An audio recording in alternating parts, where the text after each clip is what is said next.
तो stem cell को वैसे तो डिवाइड करने का बहुत सारा तरीका है। हम यहाँ पे स्पेशली बात कर रहे हैं दो टाइप के स्टेम सेल की, that is embryonic stem cell, adult stem cell. Embryonic stem cell की बात करें तो एक जो एम्ब्रियो होता है उसके अंदर ये स्टेम सेल पाए जाते हैं। जैसे कि आपको पता है कि ब्लास्टोसिस्ट के अंदर जो इनर सेल मास है, ये देखिए, ये जो पिक्चर आप देख रहे हैं, this is a inner cell mass. इसका नेचर क्या होता है? इसका नेचर हमको पता है कि it is a kind of the ICM से जो सेल हम डिराइव करते हैं, जो स्टेम सेल हम डिराइव करते हैं, उसे हम क्या कहते हैं? That is embryonic stem cell कहते हैं। और ये जो स्टेम सेल है वो आगे चल के क्या कर सकते हैं? अलग अलग मतलब फैक्टर का फॉर्मेशन कर सकते हैं, लाइक हो गया ब्लड का फॉर्मेशन, हार्ट का, मसल्स का, और भी बहुत सी चीजों का, बिकॉज हमको पता है कि ये कंप्लीट एम्ब्रियो को बनाने में मदद करती है। So it is capable of producing all the cells of the embryo, यानी एम्ब्रियो में पाया जाने वाले सारे सेल्स को ये बना सकते हैं। इसलिए हमको कहते हैं कि भाई ये प्लूरीपोटेंट है नेचर में। इनकी जो प्लूरीपोटेंसी है, यानी कि इनके जो स्टेम सेल की प्रॉपर्टी है, उसे मेंटेन करके रखने में, जैसे मैंने कहा था, कुछ फैक्टर्स का रोल होता है। वो फैक्टर्स आपके सामने आ गए, that is SOX two, OCT3/4, nano gene. ये सब कुछ स्पेसिफिक जीन है जो कि स्टेम सेल की प्लूरीपोटेंसी को मेंटेन रखते हैं, कि अगर एक सेल प्लूरीपोटेंट नेचर का है तो वो प्लूरीपोटेंसी ही शो करे, वो अपनी पोटेंसी खो ना दे। इसके लिए ये सारे फैक्टर्स मदद करते हैं ताकि उस सेल में उसकी प्लूरीपोटेंसी मेंटेन रहे। अगला आता है एडल्ट स्टेम सेल। अब एडल्ट स्टेम सेल क्या है? हमारे अंदर है। तो हमारे अंदर किस किस टाइप के एडल्ट स्टेम सेल है? हमको पता है मेजोरिटी तरीके से हमारे अंदर अभी देखा जाए तो मल्टीपोटेंट सेल है, यूनिपोटेंट सेल है, राइट। तो अगर देखा जाए तो ये जो स्टेम सेल होते हैं, ये एक तरीके से मेच्योर ऑर्गन में देखने को मिलते हैं, इसीलिए कभी कभी हम इनको टिश्यू स्पेसिफिक स्टेम सेल भी कहते हैं। ठीक है।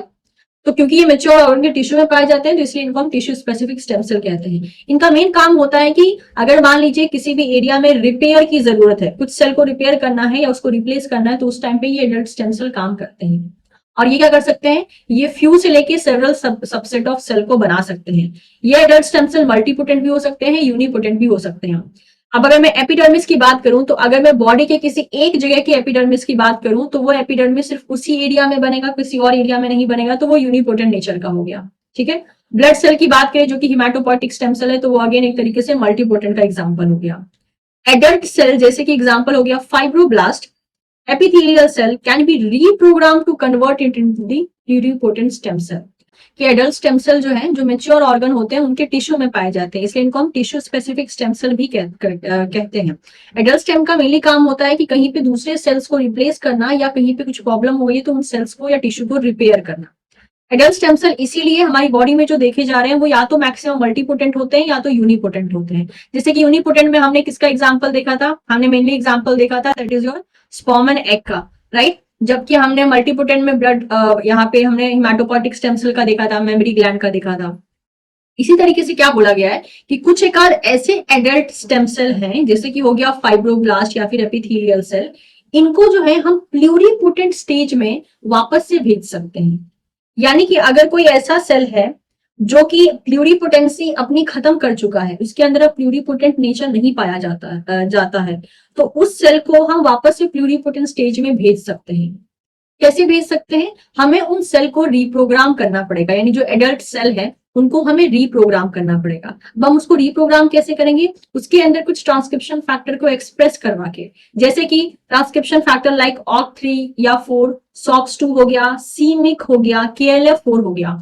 इन सब ट्रांसक्रिप्शन फैक्टर के द्वारा अगर हम एक सेल को, मेनली कुछ एडल्ट सेल को यहाँ ट्रीट करते हैं, तो उनमें वापस से प्लूरीपोटेंसी इंड्यूस होने के चांसेस चले जाते हैं। तो मैंने आपको यहाँ पे इस टाइप में ये जो लाइन बोली थी, ये वाली, कि एडल्ट स्टेम सेल को, जैसे फाइब्रोब्लास्ट, एपिथेलियल सेल, इनको जो है हम वापस से रीप्रोग्राम करके प्लूरीपोटेंट सेल में चेंज कर सकते हैं। अब ये जो सेल को चेंज करना है, इसी को हम आईपीएस सेल कहते हैं, that is induced pluripotent stem cell. यानी कि कुछ ऐसे सेल जिनमें प्लूरीपोटेंसी फिलहाल में नहीं पाई जा रही है, हम उन सेल्स में प्लूरीपोटेंसी को इंड्यूस करेंगे और उसके बाद उस सेल को हम स्टेम सेल में कन्वर्ट कर देंगे। इसी को शॉर्टकट में आईपीएस सेल कहा जाता है, इंड्यूस प्लूरीपोटेंट सेल कहा जाता है। ठीक है।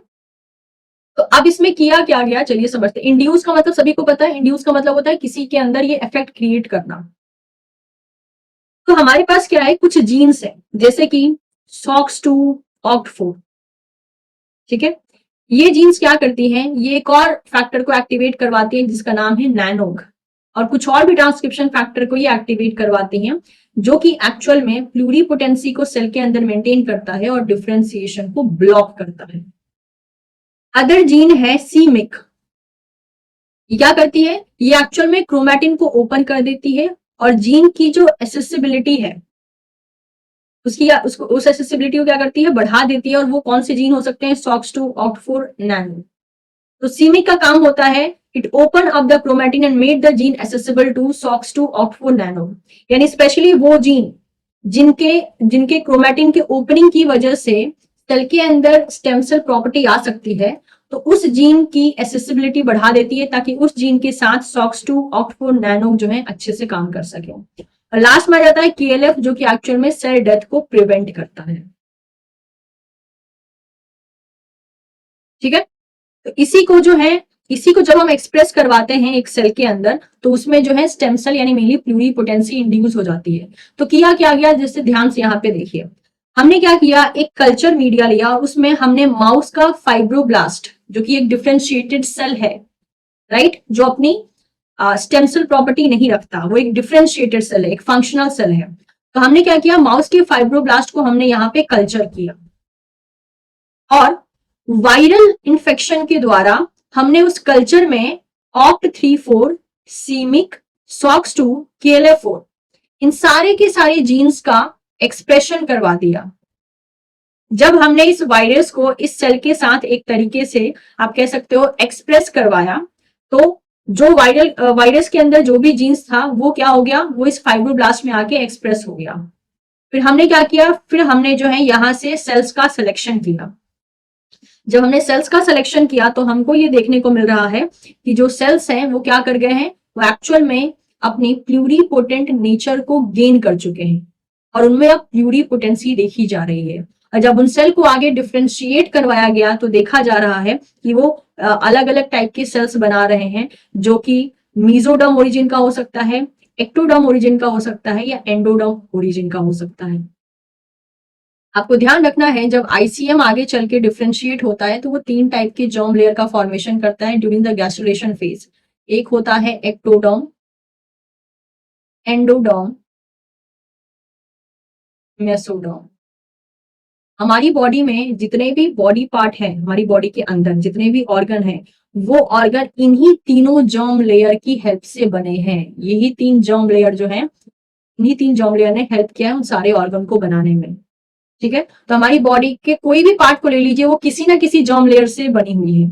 तो इसलिए बोला है, जैसे कि यहाँ पर आप देख सकते हैं ब्लड सेल बन गया, न्यूरॉन बन गया, पेनक्रियाटिक एंडोक्राइन सेल्स बन गए। ये सब क्या है, ये सब वैरायटी ऑफ सेल्स है जो कि कौन बना सकता है, जो कि प्लूरिपोटेंट सेल बना सकता था। क्योंकि ये मत भूलिए कि हमने लिया तो फाइब्रोब्लास्ट सेल था जिसका सिर्फ नेचर फाइब्रोब्लास्ट का था, लेकिन जब हमने उसमें प्लूरिपोटेंसी इंड्यूस कर दिया जीन्स को एक्सप्रेस करवा के, तो हमें जो है वैरायटी ऑफ सेल लिनिएज देखने को यहाँ पे मिल रहा है। ये देखिए सिंपल, और एक सिंपल डायग्राम, ये रहा फाइब्रोब्लास्ट, राइट। हमने इसको वायरल मीडियम से जो है इसमें OCT4, SOX2, KLF4 और अदर जीन्स को एक्सप्रेस करवाया, और ये जो फाइब्रोब्लास्ट है इसने अपनी पहचान बदल ली और अब ये क्या बन गया, ये बन गया iPS। इसके पास जो है ऑब्वियसली एक तरीके से कोई स्टेम सेल का नेचर नहीं था, लेकिन अब iPS सेल के पास क्या है, इसके पास तो प्लूरिपोटेंट नेचर आ गया है और हेंस ये वैरायटी ऑफ सेल को फॉर्म कर सकती है, वैरायटी ऑफ डिफरेंशिएटेड सेल को फॉर्म कर सकती है। ठीक है, यहाँ पे मैंने बहुत सारे डायग्राम इसके रखे हैं। तो ये जो हमने फैक्टर्स पढ़े जिसका नाम था OCT4, OCT3, SOX2, KLF4, सीमिक, इसको हम एक साथ OSKM फैक्टर कहते हैं और इसी को हम यामानाका फैक्टर कहते हैं जो अभी जस्ट मैंने आपको बताया था। क्योंकि ये यामानाका के लैब में जो है एक्सपेरिमेंटली इन चारों जीन को एक्सप्रेस किया गया था इन द माउस फाइब्रोब्लास्ट, और देखा गया कि जो माउस का फाइब्रोब्लास्ट है वो आगे चल के क्या हो रहा है, वो डी डिफरेंशिएट हो जा रहा है, मतलब अपने सारे फंक्शन लूज कर दे रहा है। उसके बाद वो इन जीन के एक्सप्रेशन की वजह से बिल्कुल अपने आप को ICM की तरह दिखा रहा है, जिसमें कि वो वैरायटी ऑफ डिफरेंशिएटेड सेल को फॉर्म कर सकता है। ये सारे के सारे यामाना का factor, make sure these all are transcription factor, ध्यान रखिएगा सारे के सारे ट्रांसक्रिप्शन फैक्टर्स हैं। ठीक है, और ये जो इंड्यूस प्लूरिपोटेंट सेल होगा वो प्लूरिपोटेंसी नेचर शो करेगा, प्लूरिपोटेंट सेल की तरह काम करेगा जैसा एक नॉर्मल प्लूरिपोटेंट सेल काम करता है। लेकिन क्योंकि हमने इसको इंड्यूस किया है इसलिए एक्स्ट्रा आई हमने लगा दिया है, that is induce pluripotent stem cell.